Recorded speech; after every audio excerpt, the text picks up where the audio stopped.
Bonjour et bienvenue sur le plateau de votre Web TV des travailleurs des services à domicile. J'espère que vous allez bien en cette saison d'automne. Eh bien aujourd'hui, nous allons prendre soin de nous, enfin surtout de vous. On va découvrir un des métiers des services à la personne, peut-être méconnu pour certains ou surprenant pour d'autres, les cours de sport à domicile. Alors pour cela, nous allons accueillir Sandrine Vaujany, coach sportif à Lyon, qui va nous parler de son activité, de son parcours et de son approche du sport. Nous allons aussi profiter de la présence de Sandrine pour vous donner des conseils, des gestes utiles à pratiquer régulièrement chez vous, simplement. Une séance de coaching sportif, rien que pour vous. Sympa, non ?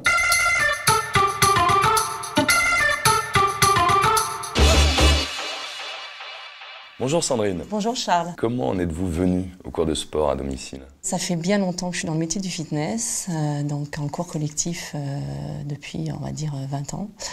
Et puis un jour, j'ai eu envie d'être plus proche de la personne. Donc j'ai fait une validation de l'acquis d'expérience parce que j'avais pas de diplôme, donc j'ai passé un DUST des métiers de la forme. Un travail sur moi aussi, pour aider l'autre, il faut aussi savoir s'aider soi-même et l'accompagner dans sa démarche. Et une formation en médecine chinoise traditionnelle depuis 2 ans maintenant. Alors vous travaillez en tant qu'indépendante. Comment faites-vous pour vous faire connaître ? Je suis indépendante depuis effectivement 6 ans. Au début, je ne me posais pas cette question-là. En fait, je comptais sur le bouche à oreille.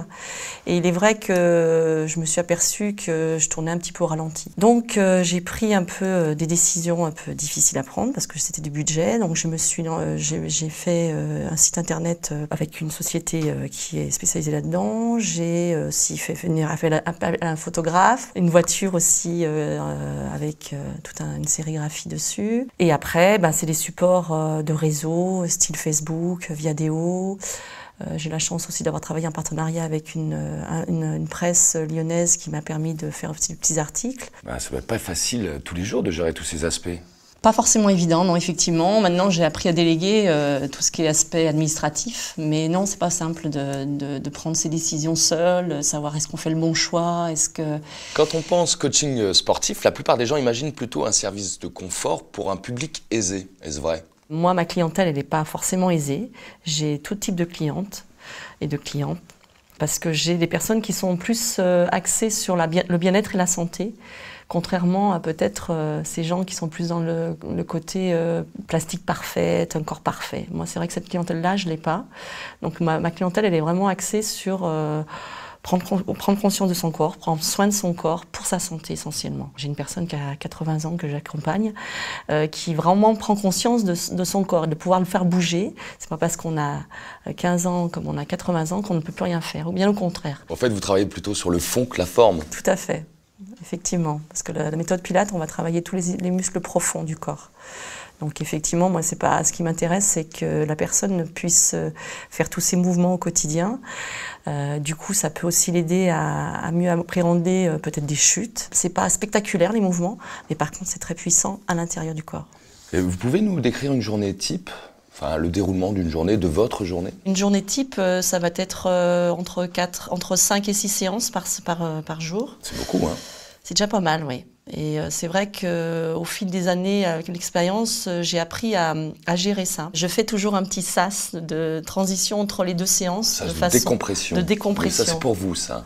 Ça, c'est pour moi, oui. Et derrière, en fin de journée, je fais un peu je reprends toutes les séances que j'ai faites avec chacune des personnes en apportant toutes les observations que... Donc c'est un compte rendu, pardon ? Oui, avec les exercices qu'ils ont faits, avec l'état dans lequel ils étaient, ce que je leur ai fait faire et surtout, oui, des petites choses qui peuvent avoir beaucoup d'importance. Oui, c'est un suivi, quoi.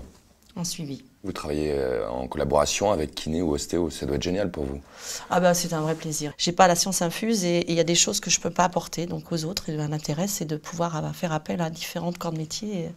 Alors comment se déroule une séance ? Alors la séance, elle se déroule dans 2 phases en fait. Une première partie où ça va être vraiment un contact, tiens, comment tu te sens aujourd'hui. Puis moi je vais aussi être l'observation, aussi voir comment la personne par rapport à sa façon de se tenir, par rapport à sa façon d'être, peut-être percevoir du stress ou pas du tout, ou peut-être pas assez de dynamique. Et moi à travers ça, je vais mettre ma séance en place. J'ai déjà la trame à peu près. L'intérêt c'est que vraiment ce soit un moment ludique où on rigole et que la personne prenne confiance en son corps, quoi. Alors, avant de servir de cobaye, Sandrine, je tenais à vous remercier pour votre témoignage. Vous aussi, vous avez un parcours exemplaire. Vous avez monté votre entreprise. Vous avez été au bout des choses. Moi, je vous dis bravo. Chapeau bas.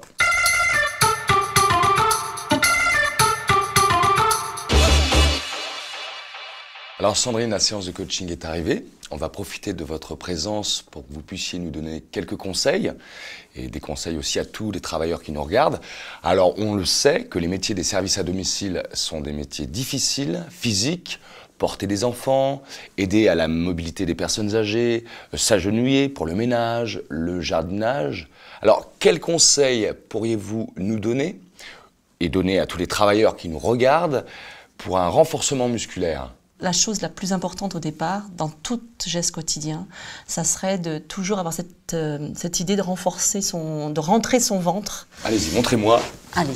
Allez, c'est parti. Alors, on met en place. Il nous faut un petit peu de place, hein, donc. Voilà. Alors, nous manquons de renforcement abdominal. Montrez-moi. Oui, alors, c'était quoi donc là en général, l'individu se tient un petit peu. Comme ça. Voilà. Un peu Donc. gibbon. Donc nous, enfin, j'invite la personne à vraiment être dans son ancrage, dans ses appuis, dans ses jambes souples, et reprendre conscience de sa colonne, de bien se grandir. Alors effectivement, un Charles qui est très grand, c'est pas forcément évident pour vous, mais voilà, l'objectif c'est vraiment d'avoir cet alignement de cette colonne vertébrale, et du coup, on va aller rentrer comme si on voulait enfoncer son nombril. Le fait qu'on serre ici, il va falloir trouver sa solution pour respirer là. Et donc on va l'utiliser pour tout ce qui est charge lourde. Hein, c'est-à-dire que je vais tenir mon ventre, je vais aller attraper quelque chose au sol. D'accord. Hein, mais oui, pas, parce qu'on je aurait vais pas y aller tendance, comme ça. pour prendre un enfant, on aurait tendance à faire ça. Voilà. Alors je peux éventuellement le prendre comme ça, mais je vais plutôt apporter un peu de souplesse dans mes jambes et surtout tout de suite, avant de prendre l'enfant, avant de prendre le landau, je serre ici et j'y vais. Et quand je suis dans mon jardinage, c'est pareil. Je ne vais pas me poser comme ça. Je vais essayer d'être ici et tenir mon ventre. D'accord. OK ? Voilà. Après, je vous apporte un exercice qu'on va travailler la mobilité du corps et surtout de la colonne vertébrale qui est très tendue de par le fait qu'on ne se tient pas forcément très bien. Et donc, je vais toujours vous utiliser pour que vous puissiez découvrir ce mouvement. Profitez, Sandrine, profitez. Jambes souples, toujours. J'ai toujours les jambes souples. Voilà. Sans être trop fléchi non plus. Bon, voilà, je sais pas. Voilà. Et on va prendre conscience de sa colonne. On va enrouler son menton, sa nuque, basculer son bassin et enrouler son dos. Voilà. On va être plutôt dans la colonne, proprement dit, que dans l'idée de descendre je peux pas aller plus bas. C'est pas dramatique. Ce qui est important, c'est de tenir son ventre. Voilà, mais en fait, si, vous pouvez. Mais oui, oh là là, attention, je m'en vais. Relâchez la nuque. Et le ventre est tenu, hein. Il n'est pas relâché. Il est tenu, Sandrine. Bien Mon sûr. ventre est tenu. Et on va redérouler, voilà, en prenant conscience de toute sa colonne, comme si on voulait reposer toutes les vertèbres les unes après les autres. Voilà. Et on revient. Voilà. Et ça, moi, je vous invite à le faire même au quotidien, tous les matins, pour réveiller son corps. Après. Deuxième exercice, on va travailler plutôt, alors là, la tonicité musculaire au niveau de la sangle abdominale. Donc, je vous invite à vous asseoir, s'il vous plaît. OK. Voilà. Voilà, comme ça. Ouais, alors comme ça, on ça. essaye d'être le plus assis, les jambes dépliées. Ah pardon, comme ça. Mais du coup, profitez de ce moment-là aussi pour Oula, aller... oula. Oulala, difficile, hein, ce dos. Et on va, déjà, avant de faire le mouvement, vérifier qu'on puisse bien s'allonger, ce qui est le cas là actuellement. On va faire une inspiration toujours en préparation. Et on va menton-rentrer, on va enrouler ce dos et venir poser doucement le dos au sol. En vérifiant toujours que le ventre, il ne sort pas. Au contraire, on veut le rentrer. Et on va venir poser tout doucement le dos au sol. Et vous êtes, si je peux me permettre, Charles, parfait. Parce que, oh là là, je prends.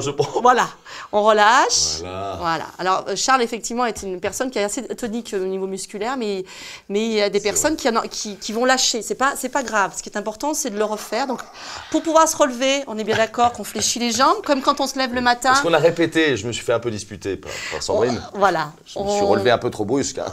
Donc, ne faites pas comme moi, s'il vous plaît. Eh bien oui, mais plus on va prendre soin de soi, plus on va être doux avec soi, et moins on aura de mal de dos. Je suis pas si doux avec moi. Voilà, on refait pour voir si vous êtes aussi bien. Voilà, donc on fait une inspiration toujours en préparation, le nombril enfoncé, le menton rentré, et on va descendre. Donc il se peut qu'à partir de ce moment-là, il y a des personnes qui vont lâcher, mais c'est pas grave. L'objectif, c'est d'en faire une dizaine de fois à peu près, hein, et d'aller toujours comme si vous aviez des œufs au sol, comme si vous voulez poser doucement votre dos au sol. Voilà. J'ai cassé aucun œuf. C'est vrai? Vous êtes trop fort. Donc là, j'ai bien compris, hein, pour se relever. Hein. On ramène les genoux, Voilà. on s'appuie sur cette main droite et pas sur la main gauche, on tient son ventre, voilà. Tient son ventre, pardon. Et c'est un geste qu'on peut faire aussi le matin. Vous pouvez vous relever comme ça. Voilà. Voilà, donc c'est des petites choses, et c'est pas en faire en quantité, mais faire plutôt en qualité. Et donc Être régulier aussi peut-être, non? Et dans la régularité, éventuellement. D'accord. C'est un adage peut-être, non? Que vous m'avez dit en coulisses tout à l'heure. Ouais, un adage que j'aime bien, patience, persévérance et confiance. Magnifique. Voilà. Merci, j'étais ravi de vous recevoir. Moi également. Merci pour cette passion, cette envie de nous faire découvrir, pour ces conseils qui, j'en suis sûr, seront très utiles pour les gens qui nous regardent. Ben, j'espère que je leur ai apporté quelque chose et j'en suis ravie d'être là avec vous. Merci, merci à vous. Merci.